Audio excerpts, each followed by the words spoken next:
First விஷுவலில் rest இருக்குது, அதனால் charging போட்டு போயிடுச்சு. ஸோ அதனால் சார்ஜ் ஆகலை. ஆனால் இதில் அதெல்லாம் எதுவுமே இல்லை, பக்காவாக இருக்குது. ஜஸ்ட் நம்ம க்ளீன் பண்ணிட்டு மாட்டிட்டா போதும். இதில் ஐபி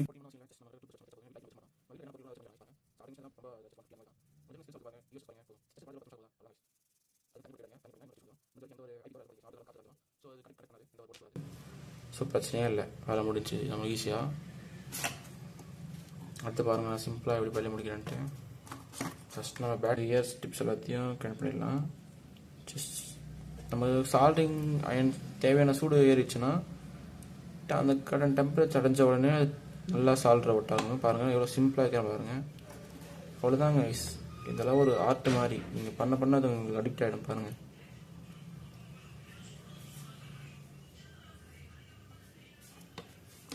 கேம் ஆடுற மாதிரி பெரிய ஃப்ரஸ்ட்ரேஷன் அந்த மாதிரிலாம் இருக்காது. பாருங்கள், அன்கட்டாக தான் பண்ணுறான். சின்ன சிம்பிளான ஒர்க்ஸ் தான் எல்லாமே. நீங்கள் இன்னும் ஒரு 10 ரூபா செலவு பண்ணி ஒரு சால்டிங் பேஸ்ட் வச்சிங்கன்னா இன்னும் உங்களுக்கு ஈஸியாக முடியும். எனக்கு இந்த மாதிரி பண்ணியே பழக்கம் வச்சு சால்டிங் நான் யூஸ் பண்ணுறதில்ல, பேஸ்ட் யூஸ் பண்ணுறதில்ல. அவ்வளோதான். இப்போ பார்த்தீங்கன்னா தெரியும், அந்த டிப்ஸ்க்கான எல்லா சார்ஜிங்கும் நான் கனெக்ட் பண்ணிட்டேன். இப்போ ஜஸ்ட் நம்ம அந்த பேட்டரி போர்ட்ஸை கனெக்ட் பண்ணால் மட்டும் போதும்.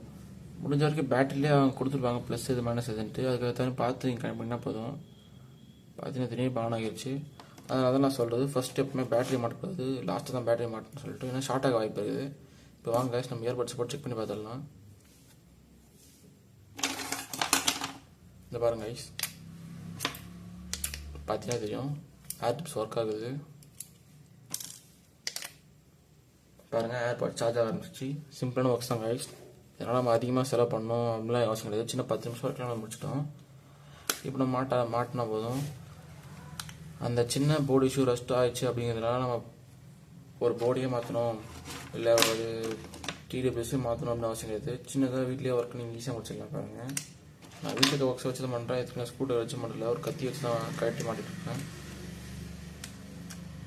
ஸோ உங்களுக்கு எந்த ஸ்பெஷல் டூல்ஸ் எதுவும் தேவை கிடையாது. நீங்கள் ஸ்கில் வச்சு நம்ம வளர்த்துட்டா மட்டும் போதும். முடிஞ்சிடும். கையில் ஈரம் போடாமல் பார்த்துங்க, ஏன்னா ஈரம் முடிச்சுன்னா ஷார்ட்டாக வாய்ப்பு இருக்குது போர்டில். நீங்கள் சால்ட் ஆனதும் கை உதற மாதிரி இருக்குது அப்படின்னா நீங்கள் பழக உங்களோட கை உதறல் சால்ட்டிங்லேருந்து குறைஞ்சிரும். அதை நீங்கள் பழகிற பொறுத்தது. நீங்கள் தினமும் பண்ணி பழகினீங்கன்னா சால்டிங் கையில் அத்துப்படி ஆகிடும். ஸோ கையும் உதறாது, நீங்கள் எய்ம் பண்ணுற இடத்துல அழகாக வைக்கலாம். அவ்வளோதாங்க கைஸ்.